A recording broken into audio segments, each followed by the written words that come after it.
jërëjëf. Merci, honorable. Abdou Mbow, vous avez la parole. Omar Diop, man nga waajal. ñu maintenir carte yi bañ ko rocci comme ça ñu mën a suivre liste bi. Merci, Monsieur le Président, Monsieur le ministre du Travail, Monsieur le ministre chargé des relations avec les institutions, Madame, Monsieur les collaborateurs des ministres, mes chers collègues. Monsieur le ministre, je vous avais interpellé en commission par rapport aux syndicalistes qui avaient contesté même vos rencontres. Et je pense qu'on les a, vous-même vous avez dit que oui, vous les avez rencontrés 4 fois, mais eux ils disent que même si vous les avez rencontrés, ce n'était pas par rapport à ces codes, c'était par rapport au pacte de stabilité et que vous-même, et c'est vous qui l'aviez dit, que c'est l'Assemblée qui avait les textes, ce que j'ai contesté moi personnellement, parce que je vous ai dit qu'en tant que ministre, vous avez la possibilité de retirer le texte, mais aussi vous avez la possibilité de présenter des amendements, et même, comme vous êtes maintenant des spécialistes de bloquer, de bloquer, vous pouvez utiliser l'article pour faire un vote bloqué et faire passer le texte, parce que le gouvernement a vraiment cette prérogative-là. Et pour le CDD, c'est vrai, il y a eu un amendement d'un de nos collègues qui a été quand même accepté, mais les syndicalistes disent parce que l'ancien texte ne fait pas de commentaire, parce que là, il y a un commentaire, l'ancien texte dit que le contrat à durée déterminée est de 2 ans. Par exemple, parce que nous, on s'est inspiré du code de Napoléon. Et là-bas, on dit que le contrat à durée déterminée est de 18 mois, renouvelable une fois, mais le contrat et le renouvellement compris. Donc c'est 18 mois. Mais ici, on fait renouvelable une fois et on fait un commentaire jusqu'à aller vers 4 ans. C'est ce que les syndicalistes disent. Donc moi, je considère que le problème reste en l'état et que les textes ne devraient pas être, par exemple, moi à mon niveau, je pense que les textes ne devraient pas être amené ici en session extraordinaire. On avait retiré le texte pour l'amener en commission. Il fallait donner le temps d'échanger avec les syndicats parce que c'est important, Monsieur le ministre.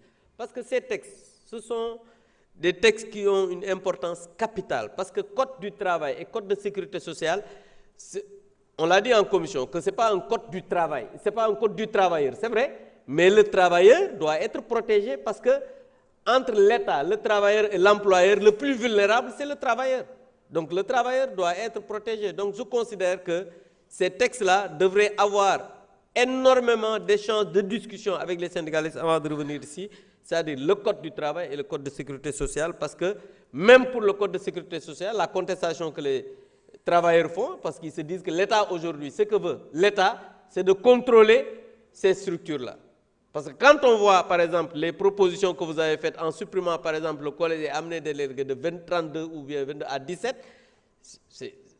apparemment, ils ont raison, l'État veut contrôler ces structures-là. Et qu'est-ce que l'État gagne en contrôlant ces structures-là?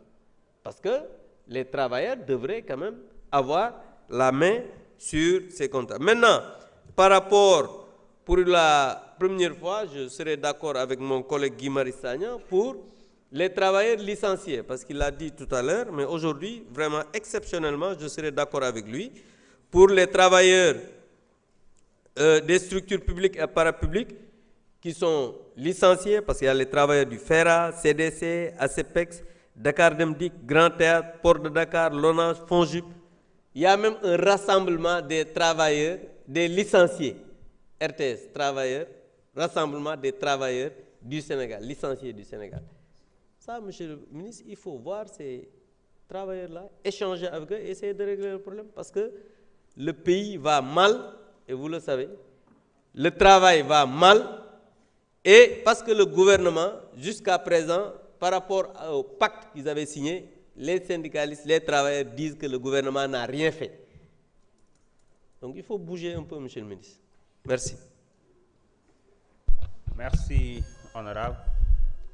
Omar Diop, vous avez la parole. Ramatoulaye Ndom se prépare.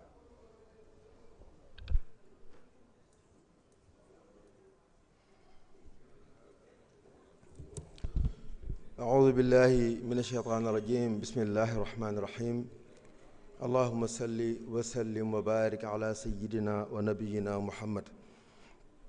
Monsieur le Président, ñu ngi lay nuyu di nuyu messieurs les ministres ak seeni collaborateurs ak sunu collègues députés yi waaye di nuyu sénégalais yi ñuy seetaan ci biir réew mi ak ci bitim réew di ndokkeel nag booleem ummata Muhammad sallallahu alayhi wa sallam ci bis bu tedd bii nga xamante ne moom la ñu dëgmal muy gàmm gi waaye plus particulièrement njabootu Mawlana Ahmad at-Tijani radiyallahu taala anhu. hani an li Ibrahima allaha hilaaluhu hilaalum bada li naadirina jamaaluhu.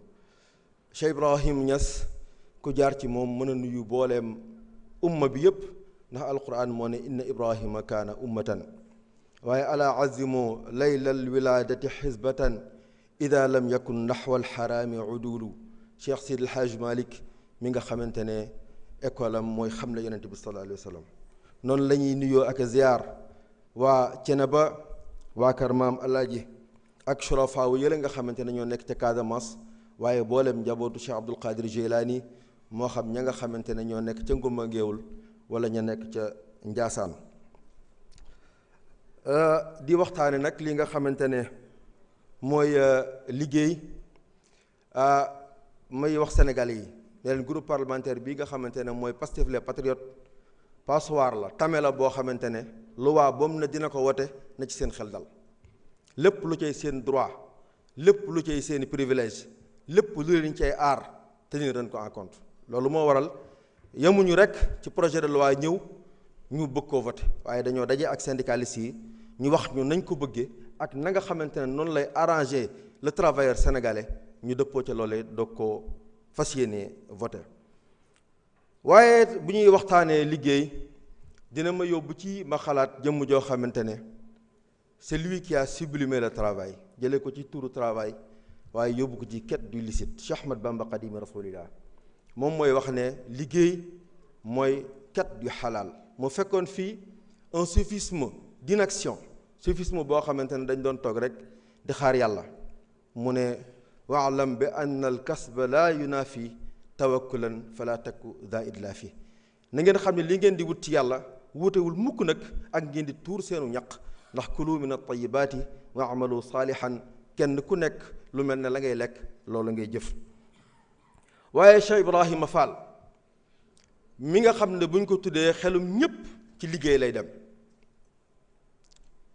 ak sunu mbokki Baay Faal yi ñoom it ñu leen di ndokkeel ci gàmm gi ñoom ñi nga xamante ne ñooy wax ne jëf jël jëfal te jël doo fi jël mukk nag loo fi jëful kon jógal ca jël fu jëf taxaw nga sof ca jëf ndax yàlla ngay jëfal.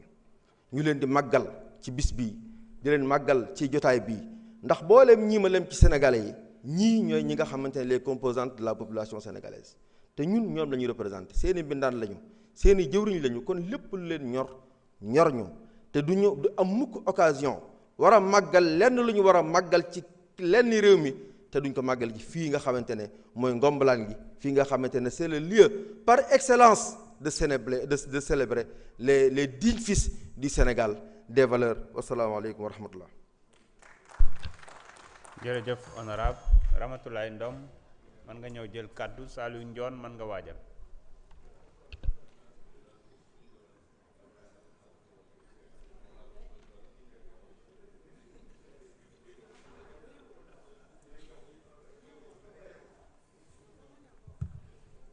auzu billaahi mina sheytaani rajiim bismillaahi rahmaani rahiim asalaamaaleykum wa rahmatullah. président maa ngi lay nuyu maa ngi nuyu sama collègue député yi monsieur le ministre maa ngi lay nuyu ak say collaborateurs. monsieur le ministre les travailleurs du FERA de la commune de Kër Massar Nord ñoo ma yónni ci yow ñuy 34 personnes ñuy demander seen salaire 12 mois yoo xam ne fayuñu leen ko ba léegi. semaine ba le passé woo naa mit kii DG sortant bi ma jot ko mu ne bu préfet signé monsieur le maire signé dina fay travailleurs yooyu mais gars yi demande nañ mais mënuñu am résultat ci monsieur le maire ñoom ñoo ma yónni loolu ma def ko parenthèse bu ndaw rek pour nga bàyyi leen xel soo leen mënee recevoir dañoo bëgg benn audience ak yow.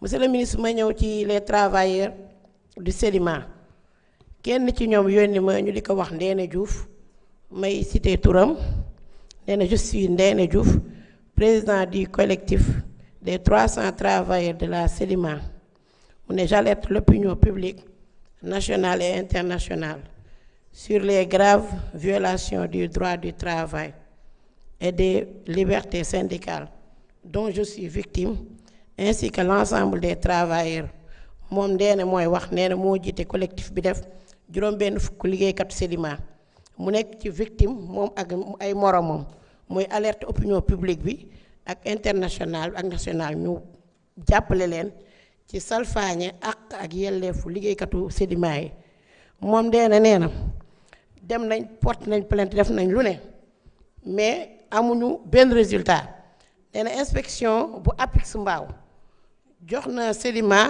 permis d'organiser ay élections sans seen liste nee na Sedima organiser nañ élection ñoom tam sans jël seen liste syndicat bi dugal ko ci Ndéné nee na intimider nañ leen xoqatal nañ leen tëj nañ leen ci seen benn frère bu ñuy wax Abdou Karim Yade tëj nañ ko ci kaso dóor nañ ko ci torturé nañ ko ci Ndéné mooy wax moom moo ma yónni nee na moom dàq nañ ko ci sonal nañ ko ci torturé nañ ko seen secrétaire général